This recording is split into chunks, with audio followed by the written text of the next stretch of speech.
अस्सलाम वालेकुम। मैं हुसन बख्तियार। जैसा कि मैं अपनी इंट्रो वीडियो में बता चुका हूँ कि हम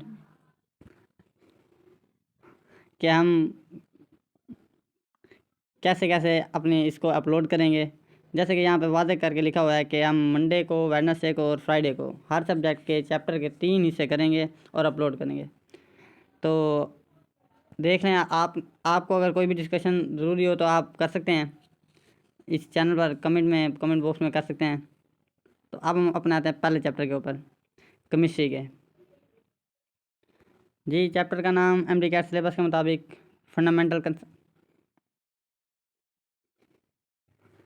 कंसेप्ट है। हाँ, फंडामेंटल कंसेप्ट ऑफ केमिस्ट्री। तो इस चैप्टर के 3 हिस्से हैं: रिलेटिव एटॉमिक मास, आइसोटोप्स, दूसरा हिस्सा कंबशन एनालिसिस एंड मोल, तीसरा हिस्सा स्टोइचोमेट्री, लिमिटिंग रिएक्टेंट और एफिशिएंसी के बारे में। तो आज पहले हिस्से को हम डिस्कस करेंगे। पहले हिस्से को डिस्कस करने जा रहे हैं relative atomic masses and isotopes. तो रिलेटिव एटॉमिक मास, आपको डेफिनेशन तो आपने फर्स्ट या सेकंड में पढ़ी होगी। The mass of an atom of an element as compare to mass of carbon twelve. उसके बाद नोबल गैसेस के बारे में लिखा हुआ है कि noble gases are atomic elements.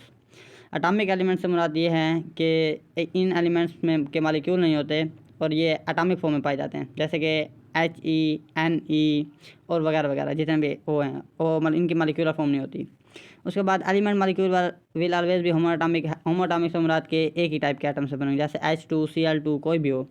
और कंपाउंड मालिक्यूल विल ऑलवेज भी हेटेरोटॉमिक, जैसे कि हम एग्जांपल में कोड करते हैं H2O वगैरह, NH3, CO2 सारे कंपाउंड हैं और ये क्या हैं, हेटेरोटॉमिक हैं।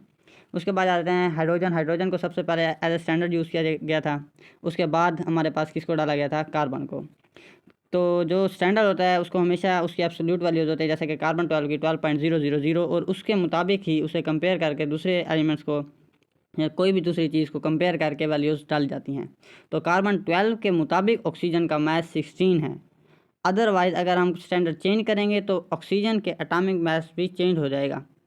उसके बाद 1 MU is equal to 1.66 multiply 10⁻25 -24 gram, जो कि क्या है हमारे पास, एवोगैड्रोस नंबर का रेसिप्रोकल है। उसके बाद आ जाते हैं आइसोटोप्स को सबसे पहले सोडी ने डिस्कवर किया था। Isotopes are atoms of an element having same atomic number but different mass number. ये तो बेसिक सी डेफिनेशन है, लेकिन मेन बात यह है कि अगर न्यूट्रॉन से प्रोटॉन रेशो हमारे पास बढ़ जाएगी तो आइसोटोप लेस स्टेबल होता जाएगा। कैसे, यानी कि जैसे जैसे न्यूट्रॉन नंबर बढ़ते रहेंगे वैसे वैसे हमारे पास आइसोटोप क्या होते हैं, लेस स्टेबल। जैसे कि हमारे पास प्रोटियम ज़्यादा स्टेबल है, ड्यूट्रियम और ट्रिटियम कम स्टेबल है, क्योंकि उनमें प्रोटॉन बढ़ जाता है। उसके बाद आते हैं इनमें सिमिलरिटीज़, कि एक आइसोटोप्स के जो एटम्स होते हैं, जो एलिमेंट के एटम्स होते हैं, उनमें क्या सिमिलरिटीज़ होती हैं और क्या डिफरेंसेस होते हैं। तो सिमिलरिटीज़ में आ जाते हैं, प्रोटॉन नंबर सेम होता है, न्यूक्लियर चार्ज सेम होता है, इलेक्ट्रॉनिक कन्फिग्रेशन सेम ही होती है, आपको पता है, valency, oxidation state and chemical property सारी की सारी एक ही होती हैं, वो एक ही किस्म का प्रोडक्ट देते हैं, नेचर सब की सेम होती है। और पीरियोडिक टेबल में पोजीशन भी सेम होती है, जो सबसे बड़ा मसला था हमारे पास, क्या, मेंडलीफ के पीरियोडिक टेबल में, कि हम मुख्तलिफ मैसेज के आइसोटोप्स को कैसे वो करें, पोजीशन उनकी डालें। लेकिन ये मसला एटॉमिक नंबर से हल हो गया था, और यही था कि सब, क्योंकि एटॉमिक नंबर सेम होता है इस वजह से उनकी पोजीशन सेम होती है। फिर जाते हैं डिफरेंसेस पे। डिफरेंसेस, मास नंबर डिफरेंट होता है। उसके बाद फिजिकल प्रॉपर्टीज़ भी डिफरेंट होती हैं, physical abundance and stability. Physical abundance आप सब जानते हैं, रिलेटिव अबंडेंस डिफरेंट होती है, यानी कि प्रोटियम ज़्यादा स्टेबल है ड्यूट्रियम और ट्रिटियम से। उसके बाद रेट्स ऑफ रिएक्शन डिफरेंट होते हैं, प्रोटियम ज़्यादा रिएक्टिव होगा, ड्यूट्रियम कम। उसके बाद ट्रिटियम वैसे आर्टिफिशियल है, वो तो वैसे ही कम होता है। हाफ लाइफ भी डिफरेंट होती हैं। और आगे आ जाती है एग्जाम्पल्स जी, एग्जाम्पल्स में नाइट्रोजन, ऑक्सीजन, हाइड्रोजन और कार्बन और नियोन, इनके 3 आइसोटोप्स हैं। जबकि फ्लोरीन, आयोडीन, सिल्वर एंड एसनिन ये मोनोआइसोटोपिक, यानी कि इनका सिर्फ और सिर्फ एक आइसोटोप्स है। उसके बाद से सल्फर पे आ जाते हैं। सल्फर के 4 आइसोटोप्स, निकल के 5, कैल्शियम पलाडियम के 6, कैडमियम के 9, सिल्वर के 16 और टिन के 11। जबकि ये जीनोन और सीजन वाली एग्जांपल हमारी केमिस्ट्री के बुक में नहीं है, लेकिन ये हमारी एग्जांपल फिजिक्स के सेकेंड ईयर के लास्ट चैप्टर में दी हुई है कि जीनोन और सीजन के 36 आइसोटोप्स होते हैं। ठीक है, तो आज का लेक्चर ख़त्म हुआ।